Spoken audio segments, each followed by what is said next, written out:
and Environment Study Alternatives Public Workshop will begin in 15 minutes.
I'll give you a cue when she does the third time, then that's your cue.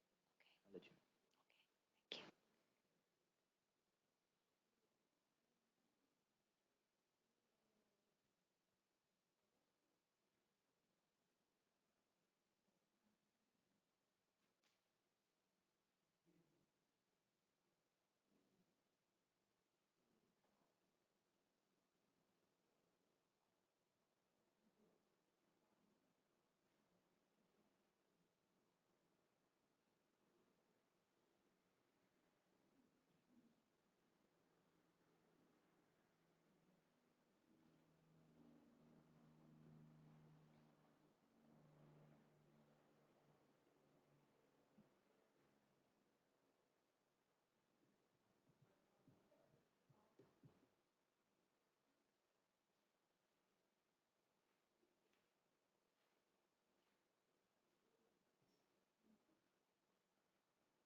know. Good evening. The State Road 826 project Development and Environment Study Alternatives Public Workshop will begin in 10 minutes.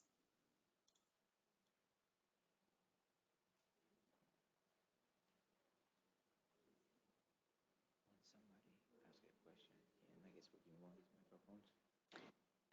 Your staff back there has the microphone, Got it. and I've already told them that they need to go on. Perfect.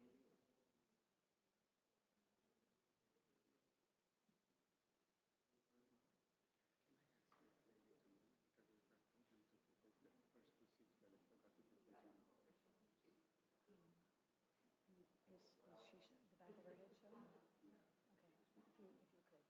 Sure, go ahead.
Good evening and thank you for joining us. The State Road 826 Project Development and Environment Study Alternatives Public Workshop will begin in 5 minutes.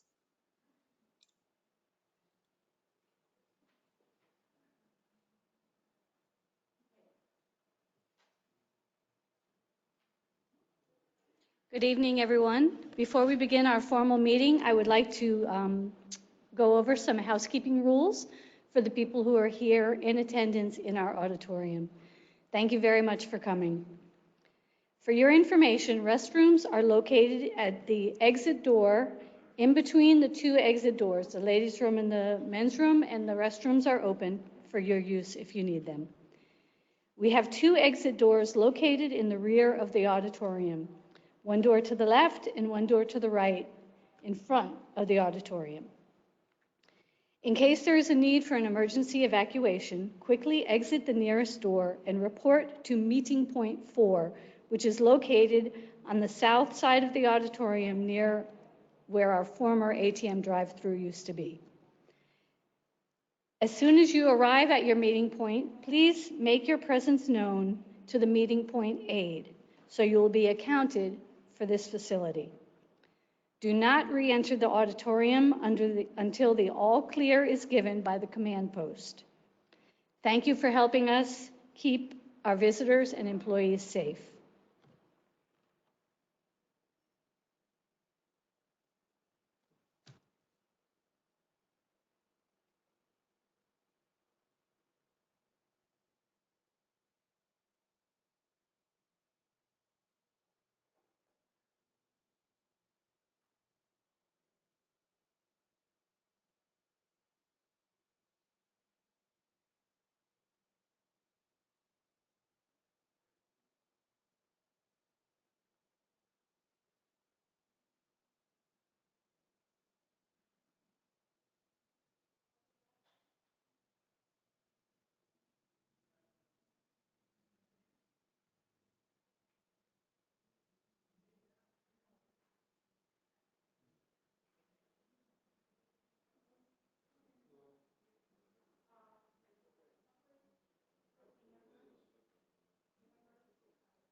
Good evening.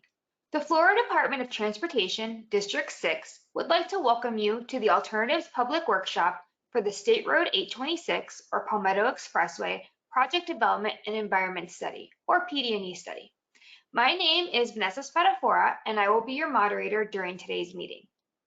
The purpose of this workshop is to share information about the PD&E study, present the initial study results to date regarding the alternatives being considered, and provide you with the opportunity to comment on the project.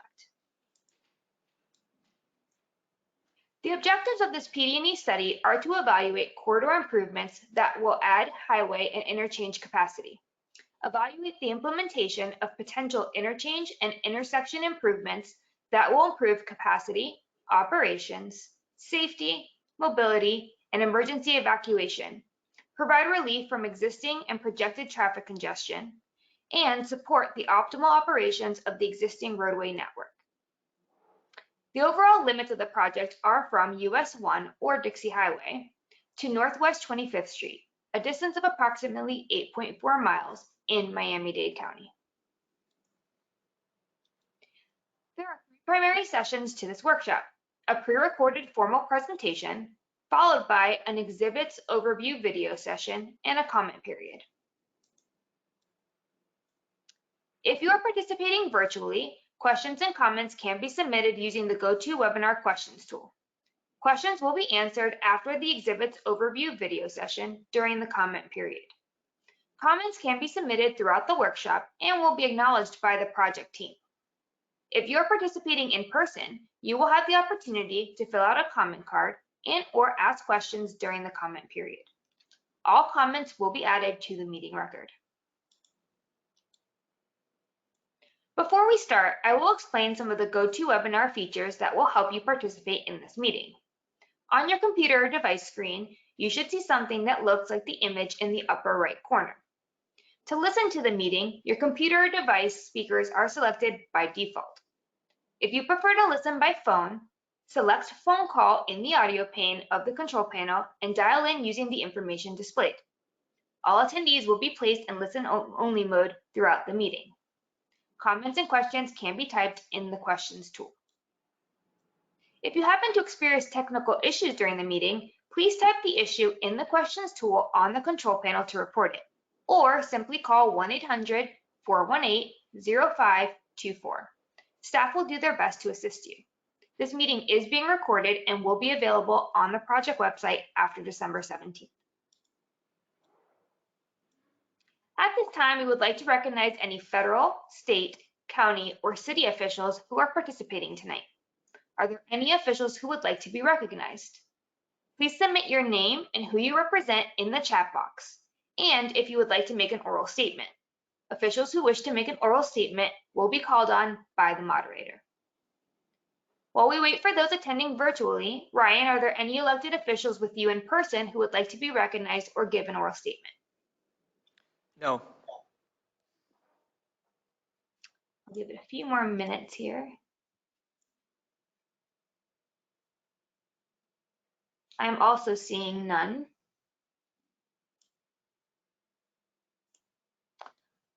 We will now begin the project presentation session. The following presentation will explain the PD&E process, provide a project overview with information concerning the alternatives under consideration, and will outline the opportunities for public comments.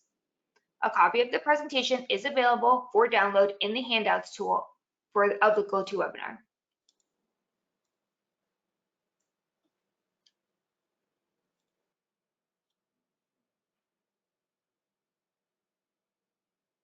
The Florida Department of Transportation would like to welcome you to the Alternatives Public Workshop for the State Road 826 Palmetto Expressway Project Development and Environment Study.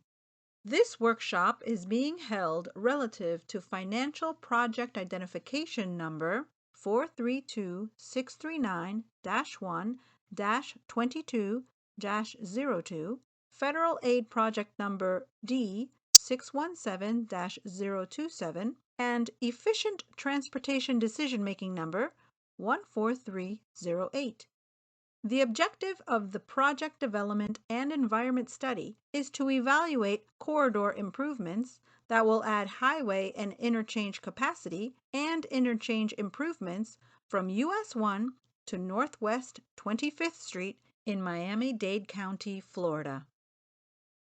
The purpose of this workshop is to share information with the public about the PD&E study and present the initial study results to date regarding the alternatives being considered. This workshop also serves as an official forum to review the maps, drawings, and other information about the project, providing an opportunity to the public to express their opinions and concerns regarding the location, conceptual design, and potential social, economic, and environmental effects of the proposed improvement on the community. All written and oral public comments will become part of the public record for the project. The Project Development and Environment Study, or PD&E, is the second step of the project development process that the Florida Department of Transportation follows to ensure that consideration is given to environmental impacts, social impacts, public input, engineering design, and project costs when evaluating a planned transportation improvement project. The PD&E process was established by the FDOT as the state's procedure for complying with the National Environment Policy Act, or NEPA, of 1969, and is required to secure federal approval and funding. The PD&E process is an integrated work effort involving engineering analysis and environmental evaluation, all accomplished within the context of a public participation plan. The State Road 826 corridor project limits run from US 1 Dixie Highway to Northwest 25th Street, a total length of approximately 8.4 miles in Miami-Dade County, Florida. The study area includes 11 interchanges within unincorporated Miami-Dade. This PD&E study began in 2017 with the project approach of adding dynamically priced express lanes along this segment of State Road 826. In 2020, the study was placed on hold and no longer considered adding tolled express lanes. In January 2021, the study resumed with the goal of determining what other alternatives could be considered to add capacity along this section of State Road 826. State Road 826 between US 1 and State Road 874 consists of 5 to 6 12-foot wide general use lanes, 3 lanes in the northbound direction, and 2 to 3 lanes in the southbound direction, with 12-foot wide auxiliary lanes at selected locations.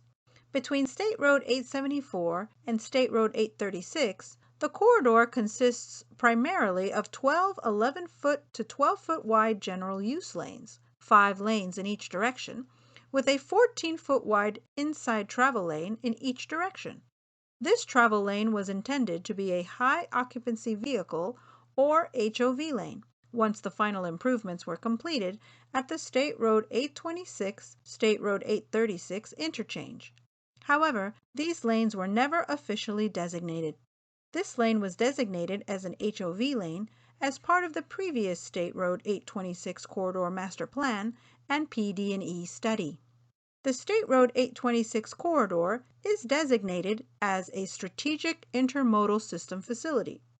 The Strategic Intermodal System is a statewide network of Florida's transportation facilities that are regionally significant to the state to move people, goods, and services. This corridor also serves as part of the Emergency Evacuation Route Network designated by the Florida Division of Emergency Management and is part of the National Highway System. The scope of this PD&E study is to evaluate corridor improvements that will add highway and interchange capacity, evaluate potential interchange ramp modifications, and intersection improvements to enhance the operations of the interchanges. The study is also evaluating the social, economic, physical, and environmental impacts associated with the potential improvements, all with a goal of identifying a preferred alternative. The PD&E study is evaluating the traffic operations with future 2035 and 2055 traffic projections.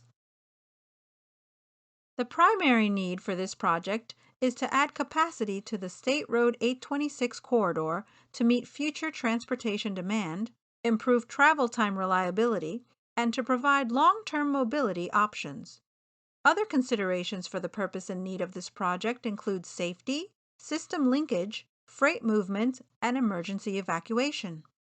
Capacity and corridor traffic demand. The project traverses 4 of the 6 Miami-Dade County transportation planning areas: Central, Northwest, South, and West. Population and employment growth between the years 2010 and 2040 are estimated to increase between 12.5 and 64.5%. The projected growth in the area will result in a significant increase in travel demand and further deteriorate the conditions of the already congested State Road 826 corridor. Safety. The study area has experienced a greater overall number of crashes than what would typically be anticipated on similar facilities. 4,729 crashes have occurred along the corridor between the years 2014 and 2018. 2,653 crashes, or 56% of the total crashes, have been rear-end. 1,149 crashes, or 24% of total crashes, have been sideswipe. These crashes are due to the heavy levels of congestion and the operational weaving conditions. Congestion will lead to an increase in accidents with constant stop-and-go operations. Interchange capacity needs. Several interchanges and ramp terminal intersections currently operate or are anticipated to operate below level of Service D. Additional capacity is needed now. Transit operations. Existing corridor and interchange congestion is impacting transit operations and not allowing the opportunity for future transit line expansions that could complement other transit services. Adding capacity to the corridor will allow the opportunity to include bus rapid transit routes within the study area. Travel time reliability. The posted speed of the corridor is 55 miles per hour. Current average travel speeds are dropping between 20 to 40 miles per hour during peak periods. System linkage. This segment of State Road 826 is the missing link that will provide continuous capacity improvements along State Road 826 and allow for connectivity with the I-75 and I-95 capacity improvements. State Road 826 provides system-level connections to I-95, Florida's Turnpike, I-75, State Road 924, and State Road 874. Freight. State Road 826 carries over 10,000 trucks a day. The enhanced traffic conditions along the State Road 826 corridor would aid in the movement and delivery of freight. Long-term mobility. Several interchanges and intersections are currently operating at unacceptable levels of service.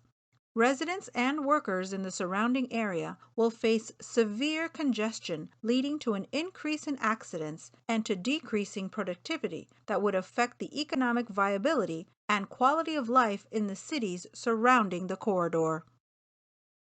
Emergency evacuation. State Road 826 serves as part of the emergency evacuation route network.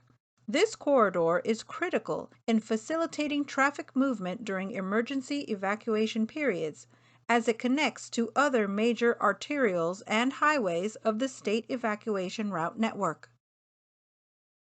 Public meetings and public hearings are to be held to involve the public, local officials, and interested agencies in the project development process.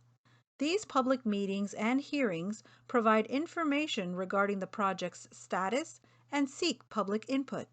A public kickoff meeting was held on December 5, 2017. The first Alternatives Public Workshop was held on March 7, 2019, and the first public hearing was held on November 7, 2019. Today, we are holding the second Alternatives Public Workshop. Small group meetings and one-on-one stakeholder meetings have been held with public officials and other stakeholders throughout the study. The intent of these meetings is to present the latest project information and to provide opportunities to discuss specific issues and/or concerns. 5 project newsletters have been prepared for the study. Newsletters were distributed at all the meetings. A project website was developed for the project and includes all pertinent information about the PD&E study. The project website is another method used to allow the public to communicate with the project team and provide comments. The objective of this PD&E study is to evaluate alternatives that will address existing and projected operating deficiencies along this section of State Road 826. To keep up with the growing traffic demand within the study area, multiple alternatives have been considered, including a no-build alternative that maintains the existing roadway configuration and any other planned improvements along the corridor. This PD&E study began in 2017 with the project approach of adding dynamically priced express lanes along this segment of the corridor.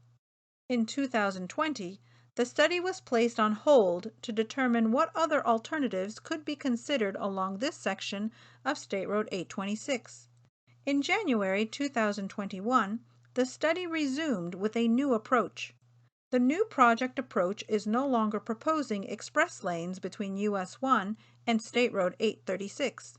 The study is reevaluating capacity improvements to the project area by considering the following alternatives. Alternative 1. This alternative adds an additional general use lane in each direction between US 1 and State Road 836 with auxiliary lanes at selected locations. Alternative 2. This alternative adds a high occupancy vehicle/bus lane in each direction between US 1 and State Road 836 with auxiliary lanes at selected locations. The HOV/bus lane is separated by a 4-foot wide buffer. An HOV/bus lane is a traffic lane reserved for buses or vehicles with 2 or more occupants. This alternative is a traffic management strategy to promote and encourage ride-sharing, which is expected to alleviate congestion and maximize the people-carrying capacity of the expressway. Alternative 2A. This alternative combines alternatives 1 and 2. This alternative adds an additional general use lane in each direction between US 1 and State Road 874 and an HOV/bus lane in each direction between State Road 874 and State Road 836 with auxiliary lanes at selected locations. Alternative 3. This alternative adds an untolled managed lane in each direction between US 1 and State Road 836 with auxiliary lanes at selected locations. The managed lane is separated by a 4-foot wide buffer with tubular markers. Managed lanes are an innovative solution to manage traffic congestion and provide choices for travelers. This alternative provides additional lanes with restricted access points to separate short trips from long trips. The PD&E study evaluated the feasibility of access points for Alternative 3 that will maximize the potential users of the managed lanes by serving the highest commuter travel demand and longer trips, complement the multimodal transportation network, and have minimal impacts to the existing interchanges. The main objectives of the potential locations are to serve major home-to-work trip pairs and provide connections to multimodal facilities. These access points will continue to be refined considering public input, roadway design criteria, right-of-way availability, and results from the traffic operational analysis. Alternative 3 includes 5 potential access points in each direction at selected locations along the State Road 826 corridor to enter and exit the managed lanes system. Northbound access point number 1 is an ingress located north of US 1. This access point will service drivers wanting to enter the managed lane system from US 1. Northbound access point number 2 is an ingress located north of Southwest 72nd Street. This access point will service drivers wanting to enter the managed lane system from Southwest 88th Street and Southwest 72nd Street. Northbound access point number 3 is an egress located south of State Road 836. This access point is a ramp flyover that will service drivers wanting to exit the managed lane system from the State Road 826 center median to State Road 836 eastbound. Northbound access point number 4 is an egress located south of State Road 836. This access point will service drivers wanting to exit the managed lane system from State Road 826 to Northwest 25th Street and interchanges to the north. Northbound access point number 5 is an existing ingress located under the State Road 836 interchange. This access point serves drivers wanting to enter the express lane system to the north from Southwest 8th Street and interchanges from the south. Southbound access point number 1 is an existing egress located north of Northwest 25th Street. This access point serves drivers wanting to exit the express lane system to State Road 836 and interchanges to the south. Southbound access point number 2 is an ingress located under the State Road 836 interchange. This access point will service drivers wanting to enter the managed lane system from Northwest 25th Street and interchanges to the north. Southbound access point number 3 is an ingress located south of State Road 836. This access point will service drivers wanting to enter the managed lane system from State Road 836. Southbound access point number 4 is an egress located north of Southwest 72nd Street. This access point will service drivers wanting to exit the managed lane system to Southwest 72nd Street and Southwest 88th Street. Southbound access point number 5 is an egress located north of US 1. This access point will service drivers wanting to exit the managed lane system to US 1. All alternatives will have a transit element improvement that will provide a direct ramp connection between the State Road 826 corridor and the US 1 busway at the south end of the project. This connection creates an opportunity for a bus rapid transit service along State Road 826 that will connect with the rest of the State Road 826 corridor to the north.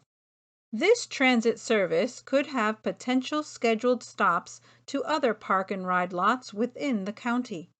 The additional capacity along the corridor will provide opportunities for transit expansions along the crossing roadways and along the State Road 826 general use lanes. All alternatives are proposing interchange and intersection improvements to 10 out of the 11 interchanges. The interchange improvements will vary from minor to major capacity enhancements.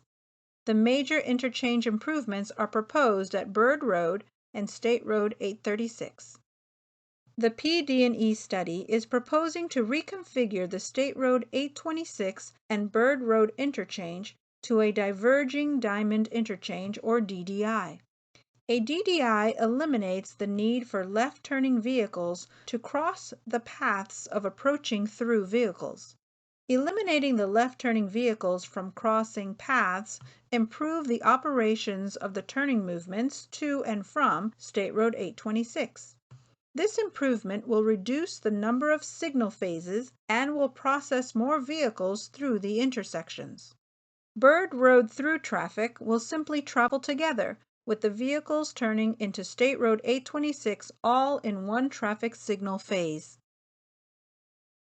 Alternatives 2 and 3 are proposing to add a ramp flyover from State Road 826 northbound from the median to the State Road 836 eastbound on-ramp.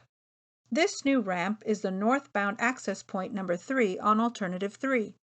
This ramp will help alleviate the current and future traffic congestion within the interchange limits by redistributing the State Road 826 northbound to State Road 836 eastbound volumes into 2 ramps.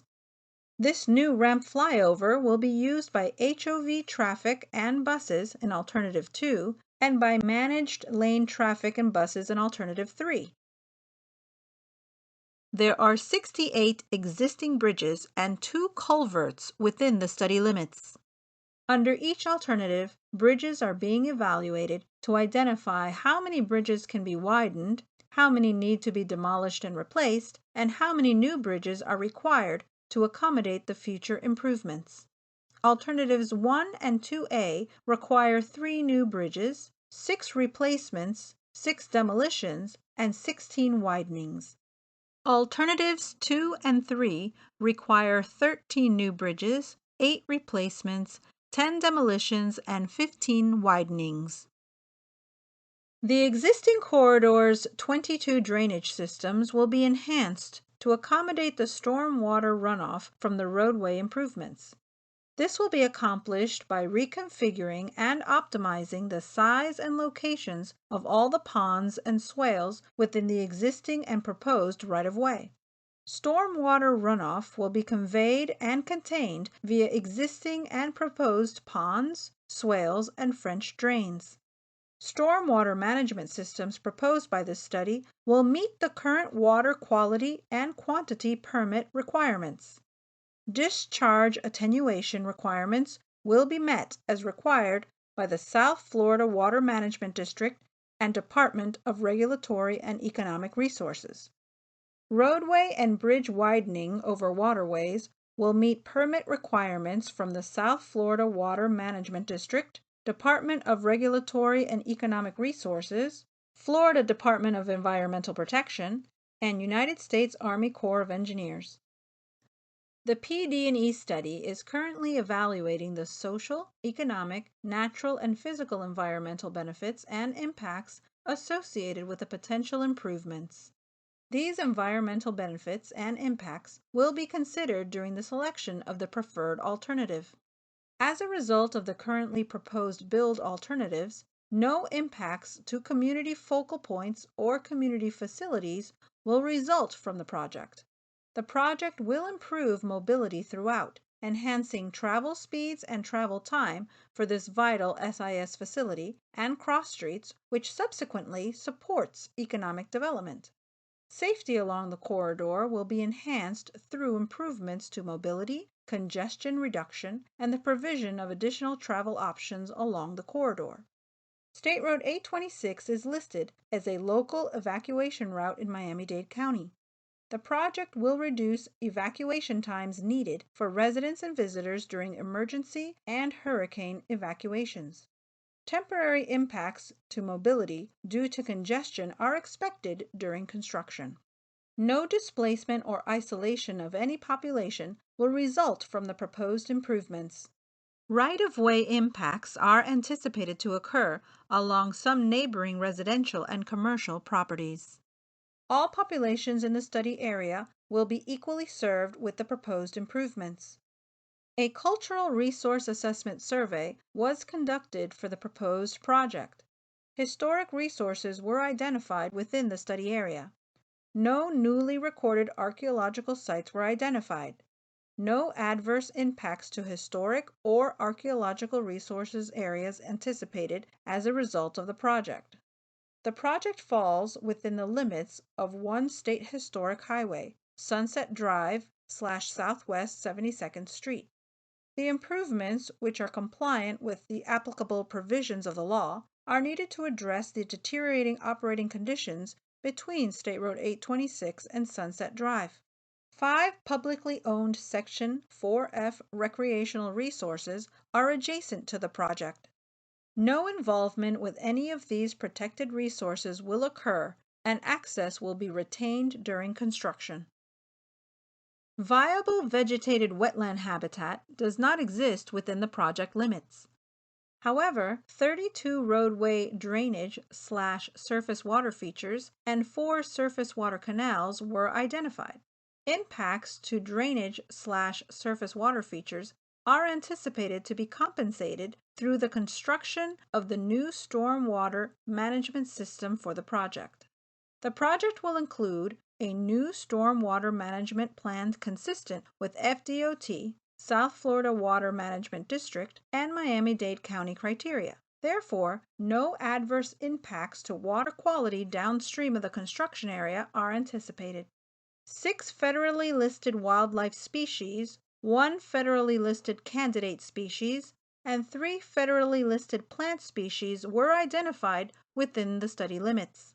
4 additional state-listed wildlife species and 3 additional state-listed plant species were identified in the study area. In addition, federally designated critical habitat for the West Indian manatee exists within the project limits. No adverse impacts to federal or state list species or federally designated critical habitat are anticipated to occur. 39 sites of potential environmental concern were identified along the project corridor. The sites are characterized as 22 low-risk sites, 9 medium-risk sites, and 8 high-risk sites. A Level 2 assessment will be recommended for the medium and high-risk sites during the next phase of the project. The project is located in an area designated as Attainment for Air Quality. Temporary short-term impacts during construction are anticipated from equipment emissions and dust generation. A traffic noise study is being performed to assess the potential traffic noise impacts associated with the project and to evaluate the feasibility and reasonableness of noise barriers as an abatement measure at the impacted sites. The noise study will be performed in accordance with the state and federal regulations and guidelines. The traffic noise study process includes several steps. One of the initial steps is to identify the location of noise-sensitive sites along the project corridor that include residential units, schools, parks, places of worship, cemeteries, hotel pools, restaurants, and medical facilities. The next steps include predicting traffic noise levels for the existing conditions and the future no-build and build alternatives using Federal Highways Traffic Noise Model and the determination of traffic noise impacts. For all the impacted sites, noise barriers will be evaluated as an abatement measure. Any modifications to or the replacement of any existing noise barriers physically impacted by the project will also be evaluated. Input from the public on the noise barrier recommendations will be solicited during this and future project phases. The methodology and results of the study, including the noise barrier recommendations, will be summarized in a noise study report that will be made available for the public's review prior to the second public hearing. The traffic projections for this study were forecasted based on an opening year of 2035 and a design year of 2055, which is 20 years after construction. The study area traffic is expected to grow at 1.12% per year. By the year 2055, traffic volumes will be more than double along State Road 826. All build alternatives are attracting more traffic than the no-build alternative due to the added capacity. The average throughput traffic on Alternative 1 increases by 6% when compared to the no-build scenario. The average throughput traffic for Alternative 2 increases by 5% when compared to the no-build scenario. The average throughput traffic for Alternative 3 increases by 7% when compared to the no-build scenario. Overall, from the travel demand perspective, Alternative 3 performs better than the other scenarios. Alternative 3 generates the highest throughput traffic increase when compared to the no-build scenario. It also alleviates congestion from the general use lanes by diverting 4% of the traffic to the managed lanes. Right-of-way acquisition is anticipated for this project. The estimated right-of-way cost will be generated based on the proposed conceptual design plans, which will be completed in the next few months. 37 properties are anticipated to be impacted by Alternative 1, 45 properties by Alternative 2, 36 properties by Alternative 2A, and 52 properties by Alternative 3. The level of impacts will be identified later in the study. Right-of-way impact specialists are available here tonight to answer any questions you may have regarding your property. For more information, please contact Tanya Shaguri, Deputy Right-of-Way Manager, Florida Department of Transportation, 1000 Northwest 111th Avenue, Suite 6105B, Miami, Florida 33172-5800. Phone 305-470-5193. Email tanya.shaguri@dot.state.fl.us. The PD&E study developed a preliminary construction cost estimate for the 4 alternatives. The estimated construction costs were generated using the FDOT Long Range Estimate Cost Estimating System. The project cost estimate includes the major cost components typically associated with highway construction. The preliminary construction cost estimate for Alternative 1 is approximately $320 million. For Alternative 2 is $520 million. For Alternative 2A is $335 million. And for Alternative 3 is $530 million. These estimates do not include utilities, environmental, and right-of-way costs. Over the next several months, FDOT will continue with the alternatives analysis with the goal of identifying a preferred alternative. The preferred alternative will be presented at the second public hearing scheduled for fall 2022. The PD&E study is anticipated to be completed by early 2023. Following approval, FDOT will continue with the design phase, right-of-way acquisition phase, and the construction phase as funding becomes available. The design phase is listed in the FDOT Work Program 2025 fiscal year. The right-of-way and construction phases are currently unfunded. For today's meeting, your comments and/or questions can be provided in 4 ways. If you are participating virtually, questions and comments can be submitted using the GoToWebinar questions tool. If you have a question that you would like to ask live, you can be called on to speak by clicking the Raise Hand button. If you are participating in person, you will have the opportunity to fill out a comment card or ask a question by coming up front to the microphone. You could also email your comments to the FDOT Project Manager at raul.quintela@dot.state.fl.us. You may mail written comments to the FDOT Project Manager at FDOT District 6, 1000 Northwest 111th Avenue, Miami, Florida 33172. Or you may simply submit comments on the project website at www.fdotmiamidade.com/826 Express South. If we are unable to respond to your question during the meeting, then a response will be provided at a later date. For more detailed information about the project and/or descriptions of the proposed improvements, you may review the maps, drawings, and other information displayed on the website. FDOT personnel will continue to be available to discuss the project and answer your questions after the presentation. This concludes our presentation. Thank you for attending tonight's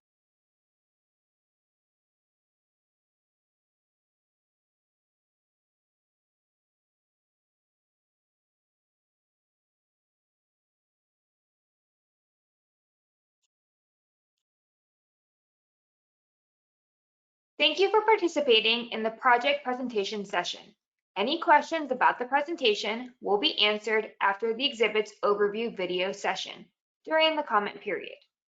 We will now begin the exhibits overview video session of the workshop. All virtual attendees will be placed in listen-only mode throughout the meeting. Questions and comments can be submitted using the GoToWebinar questions tool at any time. Questions will be answered after the exhibits overview video session during the comment period. If you prefer to ask the question live, you can be called on to speak by clicking the raise hand button during the comment period. Comments can be submitted throughout the workshop and will be acknowledged by the project team. If you are participating in person, you will have the opportunity to fill out a comment card and/or ask questions during the comment period. All comments will be added to the meeting record. If you happen to experience technical issues during the meeting, please type the issue in the questions tool on the control panel to report it, or simply call 1-800-418-0524. Staff will do their best to assist you. This meeting is being recorded and will be available on the project website after December 17th. Before we begin the exhibits overview video session, are there any additional elected officials who would like to be recognized at this time? If so, please submit your name and who you represent in the chat box, and if you would like to make an oral statement. Officials who wish to make an oral statement will be called on by the moderator. Once again, we will give those elected officials attending virtually some time. Ryan, are there any additional elected officials with you in person that you would like to recognize or who would like to give an oral statement? No elected officials. Okay, none virtually either. So with that, we will begin the exhibits overview video session.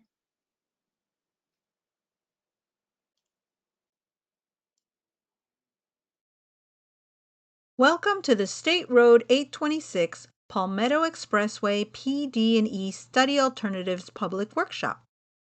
15 exhibits were prepared for this workshop to present additional detailed information about the project and the PD&E study.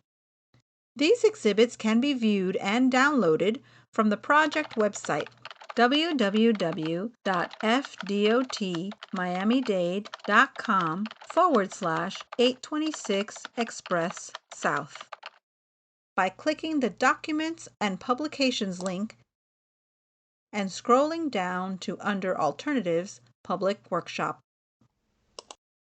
Project Study Area.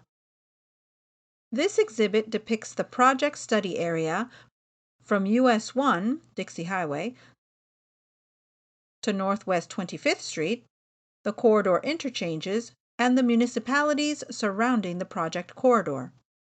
The project total length is approximately 8.4 miles in Miami-Dade County. PD&E study process. This exhibit lays out the PD&E study process. The PD&E study is the second phase of the project development process that the Florida Department of Transportation follows to ensure that consideration is given to environmental impacts, social impacts, public input, engineering design, and project costs when evaluating a planned transportation improvement project. The basic steps of a PD&E study include data collection, development and analysis of alternatives, development of project documents, and final approval.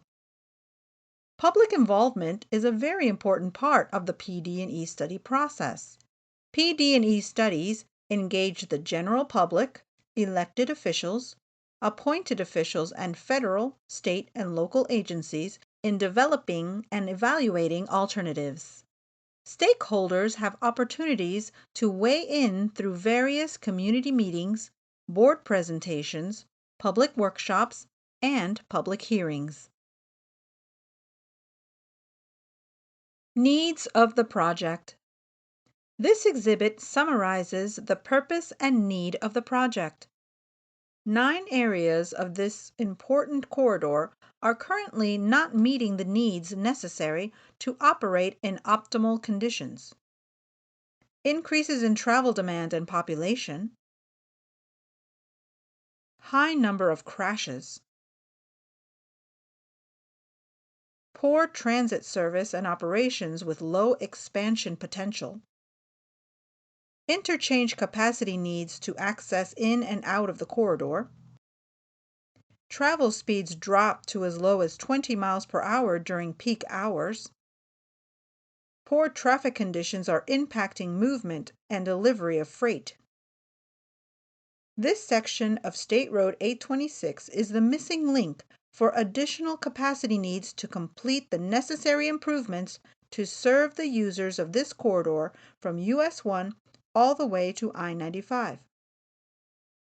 Severe congestion is impacting and will continue to impact the economy of the surrounding cities. The State Road 826 corridor is critical in facilitating traffic movement during emergency evacuation periods. Additional capacity is needed to efficiently serve as a local evacuation route. Existing conditions role plot. This aerial view of the corridor depicts the existing characteristics of the corridor, including the project limits, roadway names, car level photos, and adjacent property owners for your reference. Existing environmental features. This figure delineates and locates all the known environmental features within the study area. This figure covers 10 areas: canals crossing the corridor, known contaminated sites near the project corridor, brownfields within a quarter of a mile of the study area, Miami-Dade County parks next to the study limits, critical habitat of selective species, cultural centers within a quarter mile of the study area, environmentally endangered lands,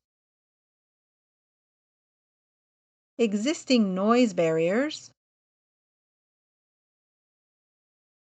state historic structures immediately adjacent to the project limits, and natural resources, including wetlands, surface waters, and stormwater drainage features. No-build alternative conditions. This exhibit shows how the corridor will operate in the future if no improvements are made within the study area. The no-build alternative proposes to keep the existing corridor into the future without corridor improvements. No traffic capacity, operation, or safety improvements would be implemented throughout the corridor. The effect associated with this alternative includes the acceptance of existing highly congested traffic conditions. Also, travel demand and truck traffic will increase significantly over the next 20 years, given the continued growth expected in this area of Miami-Dade County. Without improvements, the project corridor will continue to experience high delays and will continue to operate at level of service F by the design year of 2055. FDOT recommends a target level of service D for roadways in urban areas. Therefore, level of service D or better is considered an acceptable level of service. The description of the different levels of service can be found on the right-hand side of this exhibit. The no-build alternative will not address the 4,729 crashes along this section of State Road 826. The leading crash types include rear end and sideswipe. Rear end and sideswipe type crashes are typical of highly congested roadways with frequent stop-and-go traffic conditions, which are the current conditions of State Road 826. In this figure, you can see that 16 high crash locations have been identified within the last 5 years along the corridor.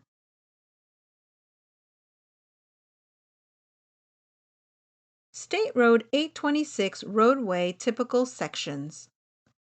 This exhibit depicts the number of lanes, dimensions of all the roadway elements, and the striping of each alternative, including the existing conditions.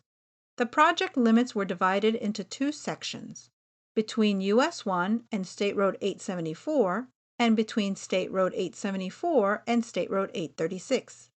State Road 826, between US 1 and State Road 874, currently consists of 5 to 6 12-foot wide general use lanes, 3 lanes in the northbound direction and 2 to 3 lanes in the southbound direction, with 12-foot wide auxiliary lanes at selected locations. Between State Road 874 and State Road 836, the corridor consists primarily of 12 11-foot to 12-foot wide general use lanes, 5 lanes in each direction, with a 14-foot wide inside travel lane in each direction.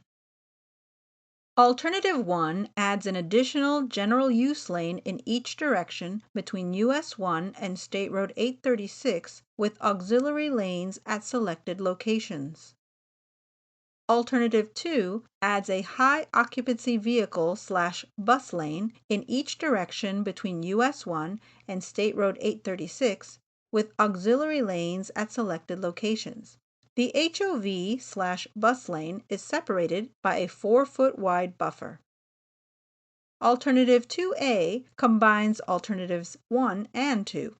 This alternative adds an additional general use lane in each direction between US 1 and State Road 874 and an HOV/bus lane in each direction between State Road 874 and State Road 836 with auxiliary lanes at selected locations. Alternative 3 adds an untolled managed lane in each direction between US 1 and State Road 836 with auxiliary lanes at selected locations. The managed lane is separated by a 4-foot wide buffer with tubular markers. Alternative 1, Conceptual Design.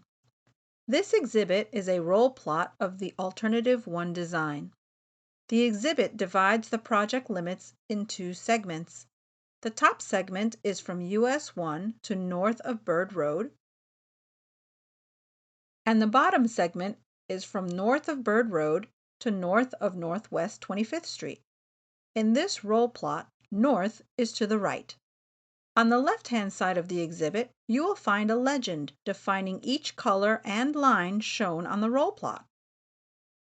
Alternative 1 adds an additional general use lane in each direction between US 1 and State Road 836 with auxiliary lanes at selected locations.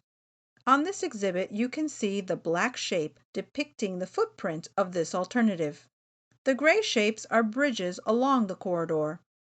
On this roll plot, you will also see a roadway cross-section between interchanges depicting the number of lanes, dimensions of all the roadway elements, and the amount of widening necessary to accommodate the extra lanes. The top section is the existing roadway condition, and the bottom section is the proposed roadway condition. If you zoom in at the interchanges, you will see the proposed improvements at each interchange, as well as intersection improvements 1 or 2 intersections downstream from the ramp terminals. Between US 1 and State Road 874, the proposed conditions are accommodated by widening the corridor to the outside between 13 and 27 feet depending on the location. Between State Road 874 and Bird Road, the proposed conditions are accommodated by shifting the alignment to the west and widening to the left approximately 46 feet. Between Bird Road and Northwest 8th Street, the proposed conditions are accommodated by shifting the alignment to the east and widening to the east approximately 35 feet. Between Northwest 8th Street and State Road 836, the proposed conditions are accommodated by widening to the outside. Along this section, a southbound collector-distributor roadway system is proposed to separate the through traffic from the interchange on and off traffic. The collector-distributor roadway will serve the southbound traffic wanting to exit or enter Flagler Street and Northwest 8th Street, which are the second origin and destination pattern within the project limits. By separating this traffic from the main line, traffic entering southbound State Road 826 from State Road 836 will not have to cross paths with other traffic patterns, which will alleviate the congestion of this area of the Palmetto Expressway. Right-of-way impacts are necessary at the following locations to make room for these proposed conditions. West side of State Road 826 between Northwest 7th Avenue and Flagler Street. West side of State Road 826 south of Coral Way. One property on the east side of State Road 826 north of Sunset Drive. West side of State Road 826 by Southwest 88th Street. And along several crossing roadway intersections downstream from the interchanges. Alternative 2. Conceptual Design. This exhibit is a roll plot of the Alternative 2 design. This roll plot follows the same format as the Alternative 1 roll plot. Same coverage, limits, legend, color shapes, roadway cross-sections, and layout. Alternative 2 adds a high occupancy vehicle/bus lane in each direction between US 1 and State Road 836 with auxiliary lanes at selected locations. The HOV/bus lane is separated by a 4-foot wide buffer. Between US 1 and State Road 874, the proposed conditions are accommodated by widening the corridor to the outside between 18 and 31 feet, depending on the location. Between State Road 874 and Coral Way, the proposed conditions are accommodated by widening and shifting the alignment to the west to accommodate a new bridge structure along the median over the State Road 874 interchange. This bridge structure will carry the new HOV/bus lane northbound and southbound, providing a continuous HOV/bus lane between US 1 and State Road 836 along the center of the State Road 826 corridor. Between Coral Way and State Road 836, the proposed conditions are accommodated by widening to the outside, which also includes the proposed southbound collector-distributor roadway system between State Road 836 and Northwest 8th Street. Alternative 2 also proposes to add a ramp flyover from State Road 826 northbound from the median to the State Road 836 eastbound on-ramp.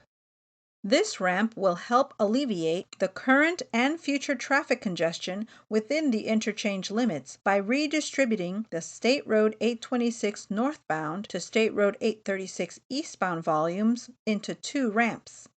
This new ramp flyover will be used by HOV traffic and buses only. Right-of-way impacts are necessary at the following locations to make room for these proposed conditions. West side of State Road 826 between Northwest 7th Avenue and Flagler Street. West side of State Road 826 between Coral Way and Bird Road. One property on the east side of State Road 826 north of Sunset Drive. East side of State Road 826 between Snapper Creek Expressway and Southwest 88th Street. And along several crossing roadway intersections downstream from the interchanges. Alternative 2A. Conceptual Design. This exhibit is a roll plot of the Alternative 2A design. This roll plot follows the same format as the other alternative roll plots. Same coverage, limits, legend, color shapes, roadway cross-sections, and layout. Alternative 2A combines alternatives 1 and 2. This alternative adds an additional general use lane in each direction between US 1 and State Road 874 and an HOV lane in each direction between State Road 874 and State Road 836 with auxiliary lanes at selected locations. The HOV lane is separated by a 4-foot wide buffer. Between US 1 and State Road 874, the proposed conditions are accommodated by widening the corridor to the outside between 13 and 27 feet, depending on the location. Between State Road 874 and Bird Road, the proposed conditions are accommodated by widening the corridor to the outside between 4 and 10 feet. Between Bird Road and Coral Way, the proposed conditions are accommodated by shifting the alignment to the west and widening to the west approximately 46 feet. Between Coral Way and State Road 836, the proposed conditions are accommodated by widening to the outside, which also includes the proposed southbound collector-distributor roadway system between State Road 836 and Northwest 8th Street. Right-of-way impacts are necessary at the following locations to make room for these proposed conditions. West side of State Road 826 between Northwest 7th Avenue and Flagler Street. West side of State Road 826 south of Coral Way. One property on the east side of State Road 826 north of Sunset Drive. And along several crossing roadway intersections downstream from the interchanges. Alternative 3, Conceptual Design. This exhibit is a roll plot of the Alternative 3 design. This roll plot follows the same format as the other alternative roll plots. Same coverage, limits, legend, color shapes, roadway cross sections, and layout. Alternative 3 adds an untolled managed lane in each direction between US 1 and State Road 836 with auxiliary lanes at selected locations. The managed lane is separated by a 4-foot wide buffer with tubular markers. Between US 1 and State Road 874, the proposed conditions are accommodated by widening the corridor to the outside between 18 and 31 feet depending on the location. Between State Road 874 and Coral Way, the proposed conditions are accommodated by widening and shifting the alignment to the west to accommodate a new bridge structure along the median over the State Road 874 interchange. This bridge structure will carry the new managed lane northbound and southbound, providing a continuous managed lane between US 1 and State Road 836 along the center of the State Road 826 corridor. Between Coral Way and State Road 836, the proposed conditions are accommodated by widening to the outside, which also includes the proposed southbound collector-distributor roadway system between State Road 836 and Northwest 8th Street. Alternative 3 also proposes to add a ramp flyover from State Road 826 northbound from the median to the State Road 836 eastbound on-ramp. This ramp will help alleviate the current and future traffic congestion within the interchange limits by redistributing the State Road 826 northbound to State Road 836 eastbound volumes into 2 ramps. This new ramp flyover will be used by managed lane traffic and buses only. Alternative 3 provides additional lanes with restricted access points to separate short trips from long trips. This alternative includes 5 potential access points in each direction at selected locations along the State Road 826 corridor to enter and exit the managed lanes system. Just to give you an idea on how these access points look like, here is one area with an ingress northbound access point, which is location 2, just south of Miller Drive. Another area with an ingress southbound access point is location 3 by Northwest 8th Street. All the access points are properly labeled with a location and whom they serve. Right-of-way impacts are necessary at the following locations to make room for these proposed conditions. west side of State Road 826 between Northwest 7th Avenue and Flagler Street. West side of State Road 826 between Northwest 8th Street and Coral Way. West side of State Road 826 between Coral Way and Bird Road. One property on the east side of State Road 826 north of Sunset Drive. East side of State Road 826 between Snapper Creek Expressway and Southwest 88th Street. And along several crossing roadway intersections downstream from the interchanges. Another right-of-way impact with Alternative 3 is the closure of sections of Southwest 76th Avenue east of State Road 826 south of Miller Drive. 4 residential blocks will require cul-de-sacs. Alternative 3 State Road 826 Access Points Diagram. This exhibit includes 2 figures. On the left is a schematic line diagram illustrating today's conditions along State Road 826 between US 1 and Interstate 75. FDOT recently opened express lanes along State Road 826 between State Road 836 and I-75, as shown in orange and yellow. In this figure, you will see the express lane access points serving this section of State Road 826, 4 access points northbound, and 5 access points southbound. On the right is a schematic line diagram on how the untolled managed lane access points from Alternative 3, as shown in brown, connect to the existing express lane access points north of State Road 836. Alternative 3 proposes 4 potential access points in each direction along the State Road 826 corridor to enter and exit the managed lanes system. The main objectives of the potential locations are to serve major home-to-work trip pairs and to maximize the potential users of the managed lanes by serving the highest commuter travel demand and longer trips. Evaluation Matrix. This exhibit compares the alternatives under consideration. Evaluation of transportation projects to select the most desirable alternative is often based on a wide range of performance criteria that reflect the concerns of all the key stakeholders.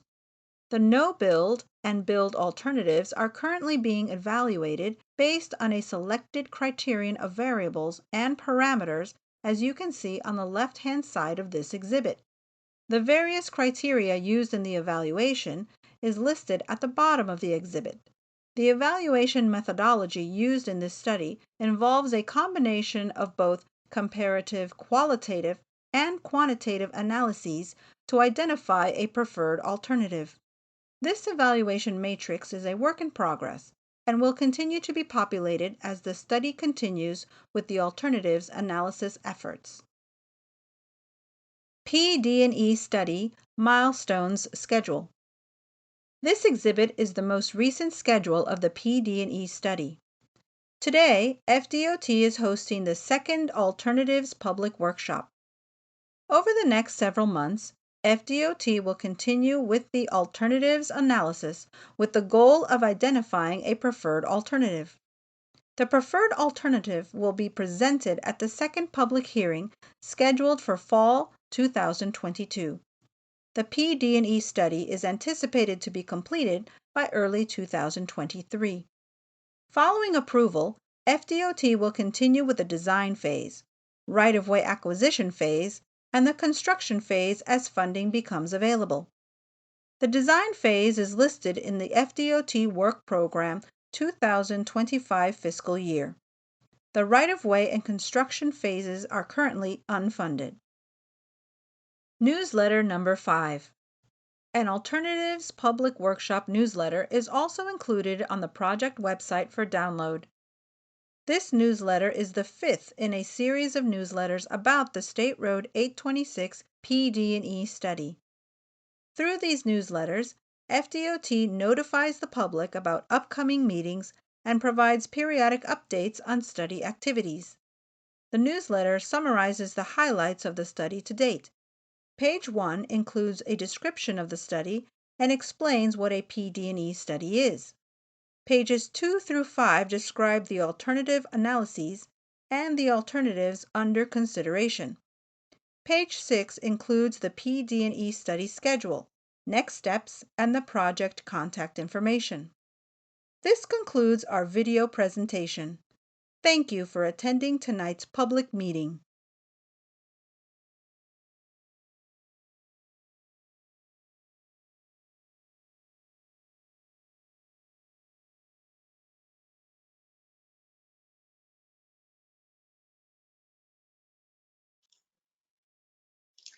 Thank you for watching the exhibits overview video session.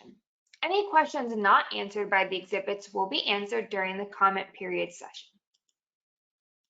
We will now begin the comment period session of the workshop. For today's meeting, your comments and/or questions can be provided in 4 ways. If you are participating virtually, questions and comments can be submitted using the GoToWebinar questions tool. If you have a question that you would like to ask live, you can be called on to speak by clicking the raise hand button.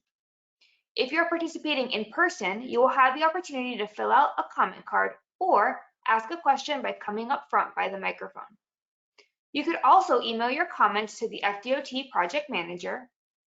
You may mail written comments to the FDOT project manager at the address shown, or you may simply submit comments on the project website. If we are unable to respond to your question during the meeting, then a response will be provided at a later date. The 5 panelists that will be responding to your questions are Stacy Miller, FDOT District Secretary, Danielle Iglesias, FDOT Director of Transportation Development, Raul Quintela, FDOT Project Manager, Ryan Solis Rios, Consultant PD&E Project Manager, and Mauricio Gomez, FDOT Environmental Supervisor. We also have other representatives from FDOT and the consultant project team in the case that they need to support our panelists. We will now call upon those who have their hands raised. When you are called, please state your name and address before making your comment.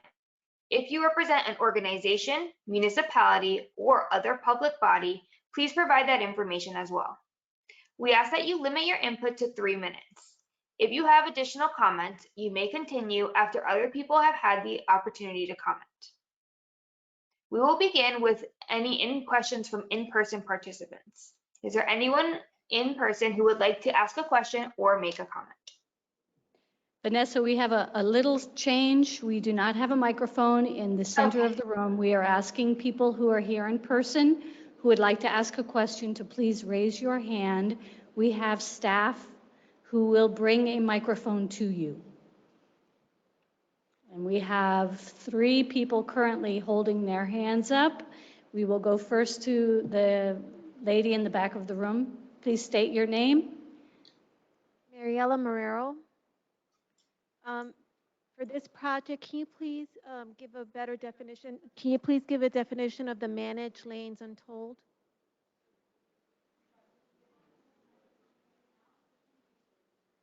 Can you please give a definition of the managed lanes untold?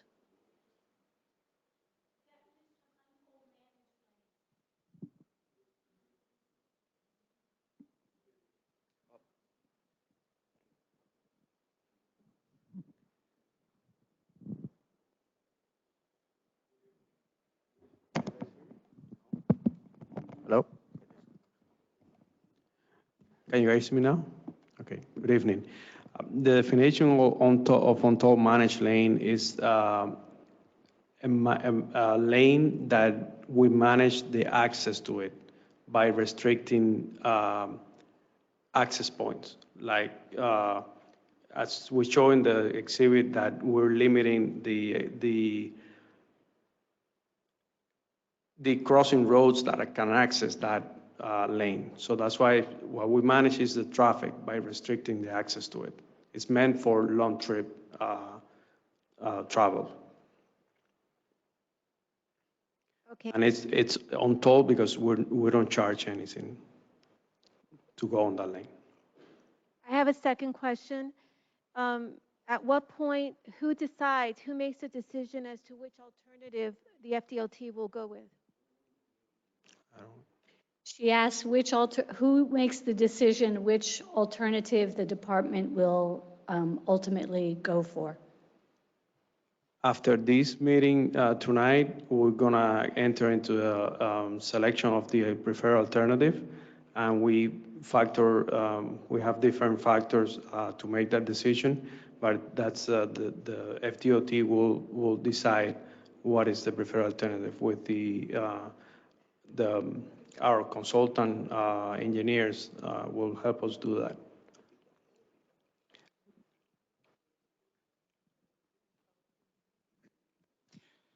Hi, my name is Gilbert Romelio, and my question is, does right-of-way acquisition, is that another way or a nice way of saying eminent domain and taking by the state? Did you get the question? We do have some representatives from our right-of-way department with us, and they're going to come up and address that question specifically about right-of-way. So right-of-way acquisition versus eminent domain.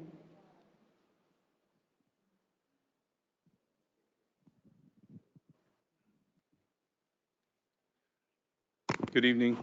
Thank you for attending this meeting. Yes, this project is a public purpose project, so it's under threat of condemnation.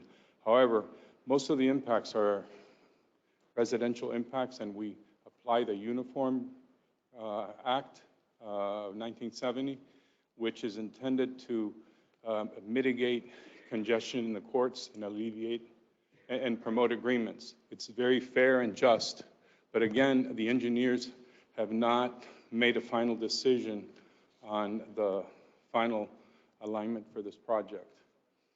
Okay, so then another question would be then, is there a way that the public can contact or contact the engineers to perhaps indicate certain locations a preferred, to lessen the impact at certain locations? So for example, just by way of example, they kept mentioning one property east of the Palmetto that was going to be impacted. Okay, it looked like it was going to be a complete taking. And so let's say hypothetically I was associated with that property. Would that person be able to then maybe contact the engineers to see if there's some kind of alternative to that taking? Yes, they can contact the department, but we will take everything into consideration before a final decision is made. And when you say contact the department, I mean, the department, it's a pretty big department. Who specifically, where? Well, you can leave a comment after the meeting. There's a comment card. You can leave a comment at the front, or you can contact us in right-of-way administration, and we can forward your call to the engineers. Okay, thank you. Okay. If I could add a little bit to that. Thank you, Diego. This is Danny Iglesias, Director of Development for FDOT District 6. Part of what we're doing with the PD&E process is to engage the public and affected stakeholders. So obviously your input is welcome, and we actually are seeking it here tonight, and we'll continue to seek it throughout the development of the study. If there is, in your example, an affected stakeholder and there's right-of-way that's needed for the improvements, by all means, you would contact us. And I think there's some contact information that was shared in the presentation, and Raul, who's our project manager here, would really be your point of contact. Our engineers are here as well, developing the alternatives. So keep in mind that we go through a very detailed assessment of what these alternatives need to be based on design criteria, our minimum requirements for safety and effective operations. But if there's an opportunity to discuss the specific impacts to any affected property, we welcome that chance and are here to really engage with you and hear your concerns. So please contact Raul here. I'm sure contact information is available for you to take with you, and we are available to do that. The contact information is in the newsletter. in the last page. Yes, I'm Raul Quintela, the project manager for the project. All right, I believe we have one more question here in the actual auditorium, and then we'll go to the questions that we're receiving online. Vanessa, thank you.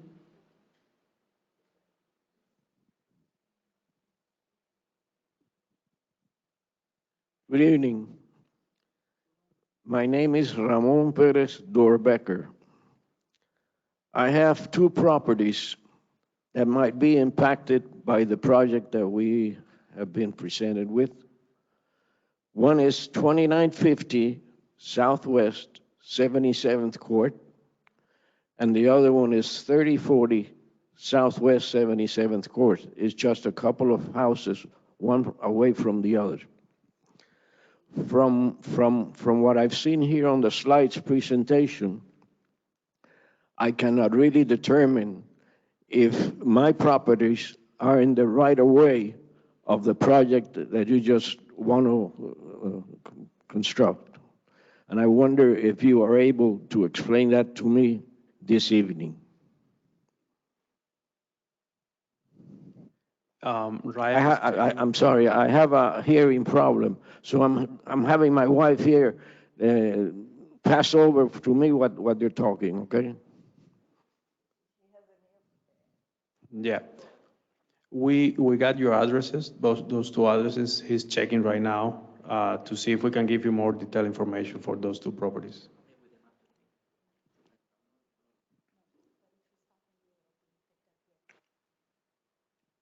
Go ahead, I'm sorry. I was saying that we're going to be checking now, and we can answer to you in a little bit, or maybe after the meeting you can stay and we, yeah.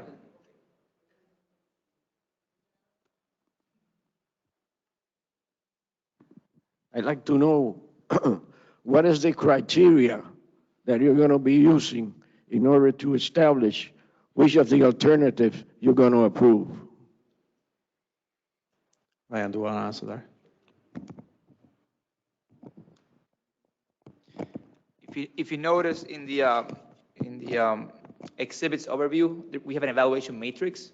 We basically have a criteria for different disciplines that actually breaks it down into traffic, environmental impacts, community impacts, drainage, structures. So what we do is we evaluate the difference and compare the alternatives, and then we rank them based on not only on the impacts, but the cost associated with that. And when there's a cost associated with an alternative, then you compare the cost, the benefit of that. And you do a benefit cost ratio. So there's a bunch of different criteria that we evaluate as part of the PD&E study. Right now, we're in the middle of the PD&E. We're in the middle of the alternative process. So after this, once we hear your feedback, public involvement is part of that criteria. So we want to hear your feedback. When will the right-of-way will be implemented? In other words, when will that be implemented?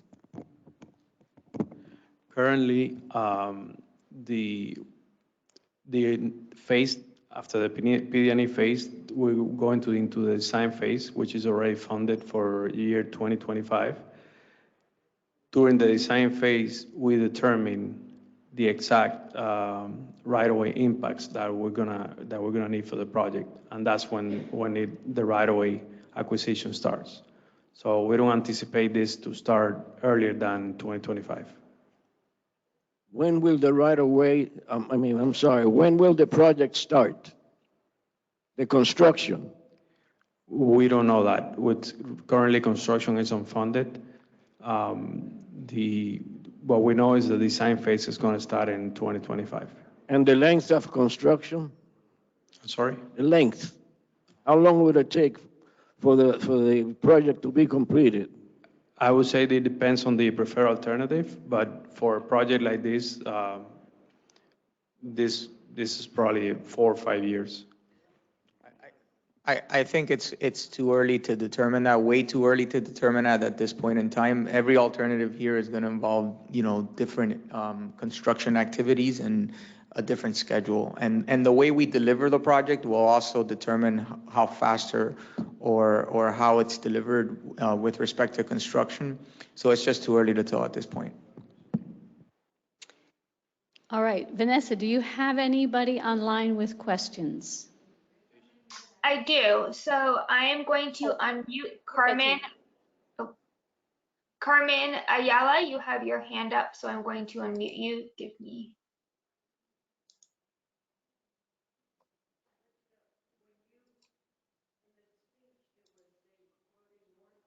Oh, you're self-muted.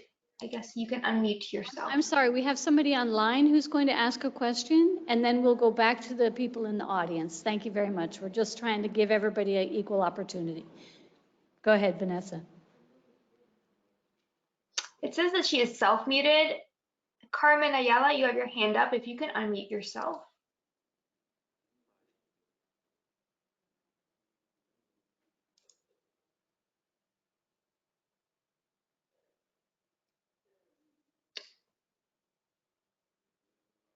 Okay, Tish, I guess we can go back to the in-person. Okay, all right, thank you. You're welcome. Yes. Hi, good evening.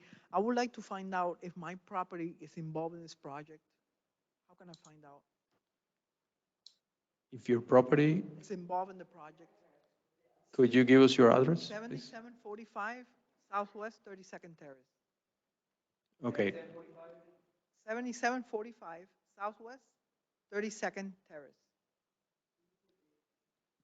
okay, give us some time to look for information and we'll let you know. Hey, so are we going to get paid for those properties? To the market value or assessment value? If for some reason you're one of the affected properties, you will receive the fair market value for your property. And in addition to that, you'll receive relocation benefits as well as advisory services, and we'll pay for your move costs and closing costs and incidental expenses. Okay.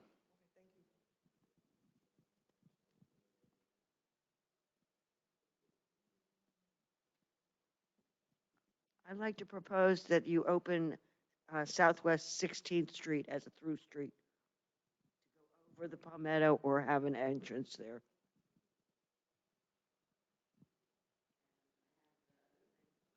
When you talk about it, you're talking about Northwest 8th Street. Are you sure it's Northwest 8th Street or is it Southwest 8th Street?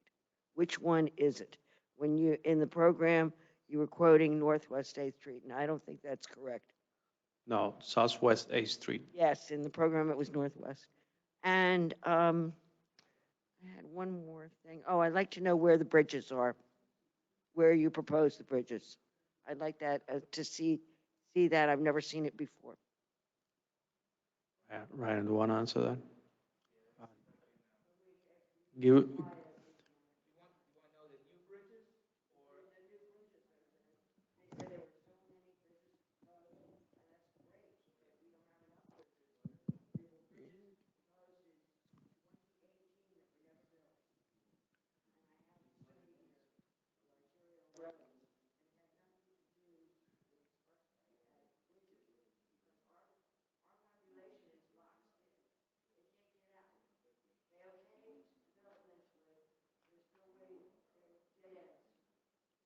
yeah, give us some time to tell you exactly what are the new bridges.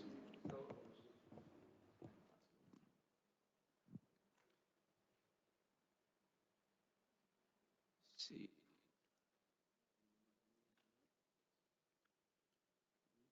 Maybe we can go to the next question and we'll go back to this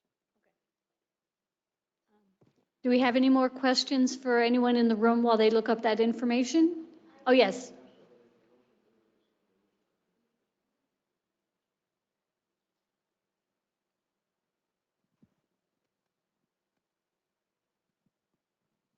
Again, my name is Mariela Marrero.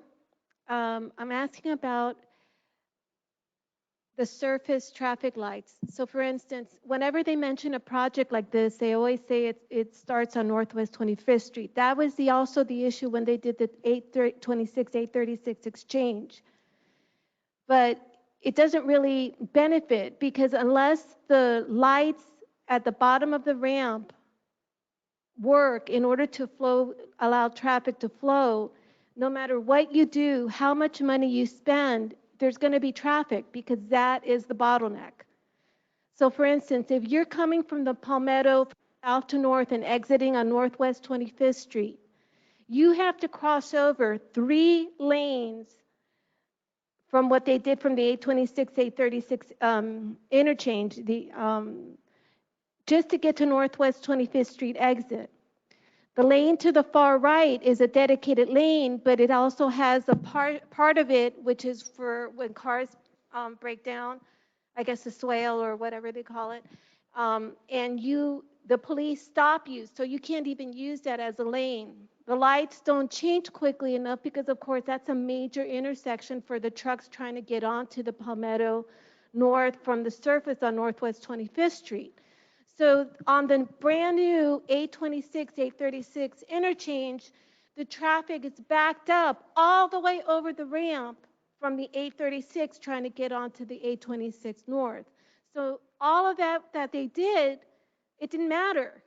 There's nothing wrong with that ramp. It's the fact that the cars can't get through because of the lights on Northwest 25th Street. That's just an example. So no matter what you do, all of this money that you're going to spend or thinking of spending, it comes down to when you exit what if the lights will work. Now you're going to say, yes, I know we're going to do some improvements. You see it over here, but no, but let's talk where you're starting. Let's talk Northwest 25th Street. So you're talking about this managed lane ending, or one of the exits on Northwest 25th Street, but you already have to go 3 lanes over. So now these cars are going to have to go, what, 5 lanes over to get off on Northwest 25th Street? So I'm just saying that there's some practicality. The bottleneck on the 826 north going south is Northwest 25th Street because of the light.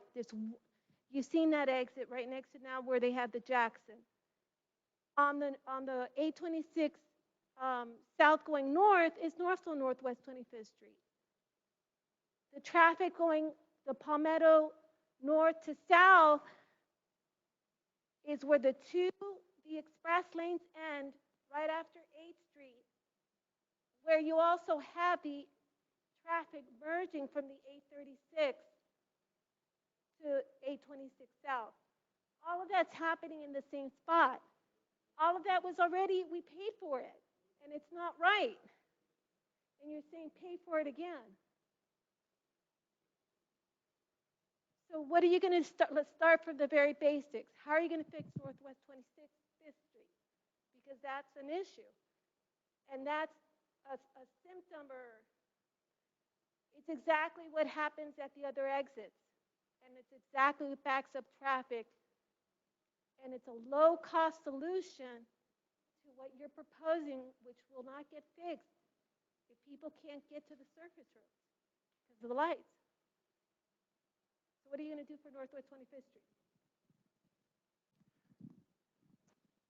Thank you for your comment. I don't think we have an answer right now for that, but we're gonna look into Northwest 25th Street, and we'll see if there's a solution for the issue. I can answer the question about the bridges. If you look on the screen, right now I'm in the area of where Stereo 874 comes in to the Palmetto. So north is to the right. Yes, actually so if you remember the second video that you saw, the exhibits overview, all those exhibits are on the website. So you can actually go to the website.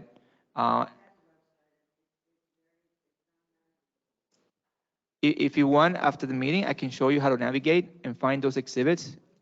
It takes a couple steps, and I can show you that. Yes, Yeah, that's okay. We can do that too. If you provide the email to the two ladies in the front, we can take care of that too as well.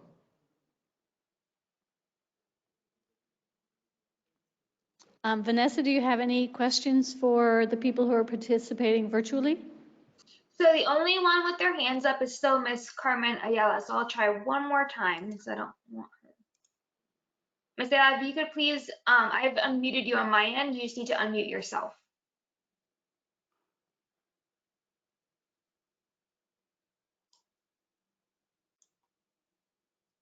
Okay. That is the only one here. Is there anyone else in person that would like to speak live? If not, I can move to reading some of the questions from the question toolbox. We don't have anybody else currently in the audience. Oh, yes, we do have one person. Hold on one second.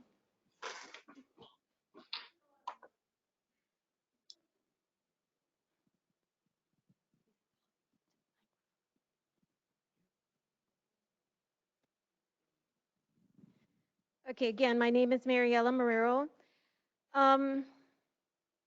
So with regards to the managed lanes, I don't agree to those managed lanes personally because it limits the traffic. You know, what we need to do is move more people, not just selected people or groups or buses or that's the minority of what needs to go out on those lanes. But for instance, you're suggesting with alternative 3, I believe, that we're going to build a ramp or a new bridge going from the 826 to the 836 west. Is that correct?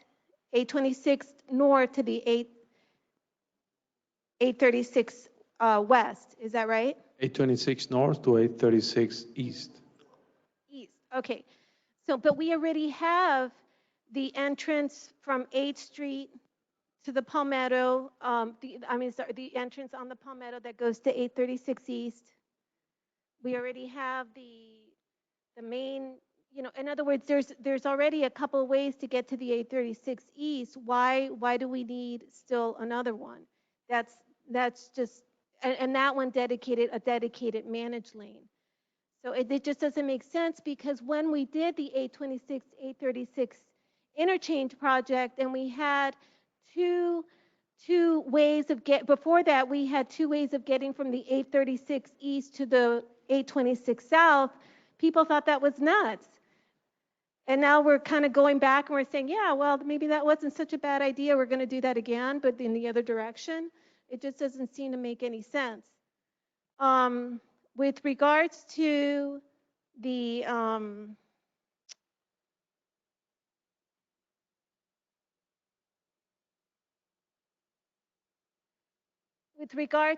I think it's Southwest 76th Avenue, the one that you're going to close and make cul-de-sacs out of that. That's a local road that moves cars. And now you're saying that you're just going to make it a whole bunch of dead-end streets? That just doesn't seem to make any sense. Am I understanding that incorrectly? I don't think we're closing any roadway, but I'm gonna let Ryan answer that. So yes, there is a road in there. We're closing a small segment that was adjacent to 826, but you do have access in all directions in that area. It's just that when you get closer to 826, you won't be able to turn the next block at that location, but you'll be able to turn around and go back to the next block. But yes, we are making we are adding 3 cul-de-sacs because we're encroaching into that local roadway. Yeah, but again, local roadways move traffic when the other roadways are blocked. That just does not, if you're looking for alternatives, that's not a good one. So yeah, and we have 3 alternatives as one of them. Again, we take into consideration right-of-way impacts, and those are small roads, residential homes that there's traffic in there for the local residential owners, but it's not a major thoroughfare or a major road that will impact or divert traffic to another location. And we're going to be looking into that as we go. We're going to find out what that impact will do to not only to the road, but to the community as well. That's part of the matrix when we evaluate the environmental impacts and community impacts during the PD&E study.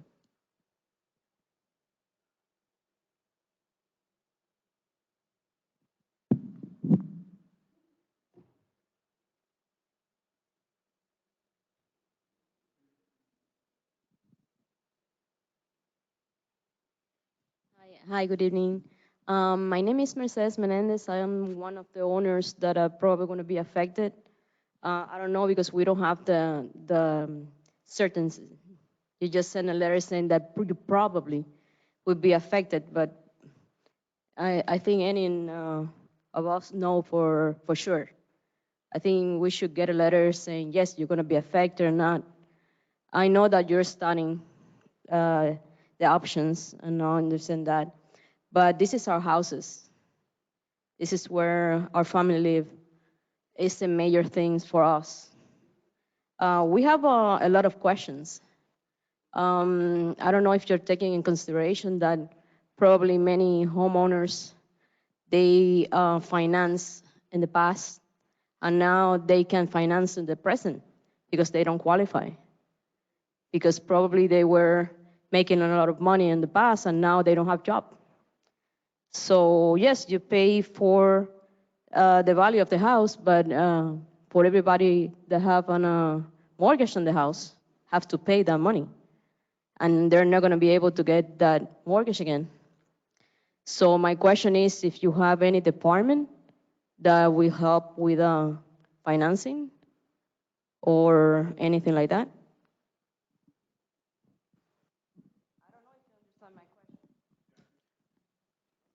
We did, and I'm gonna let Roadway answer to your question, but we do understand your concern about knowing when you're gonna be affected as soon as possible, right? We are in the process of determining the preferred alternative. So at this point, we wouldn't be able to know because we don't know which one is gonna be the preferred alternative. And the three alternatives have different right-of-way impacts. So we always try to determine the right-of-way impacts as soon as possible, and when we know the impacts, we inform the residents as soon as possible. So, Diego, I don't know if you want to add.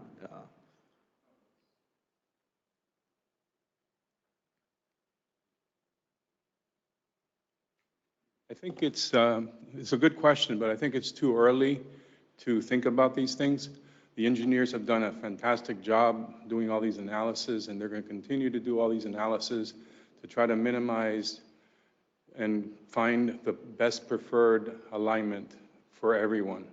So, and the relocation program, we're here to help the residents, and it's intended to alleviate congestion in the courts and promote agreements. And the gentleman was asking about eminent domain. In residential cases, when we have residential displacements, I've been in the DOT now for 34 years. We've yet to have one eminent domain case in District 6 because we're extremely fair and equitable. That's the whole intent of the program of relocation. Okay, so please, when you leave this evening, go on with your lives and let the engineers come up with a masterpiece for the project that we need. Thank you.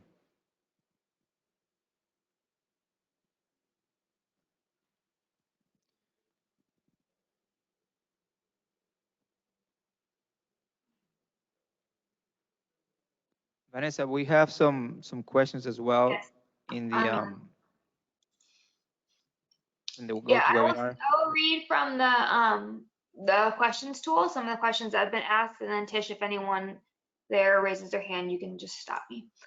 So the first question is, in the HOV option, would hybrid and electric cars have HOV privileges?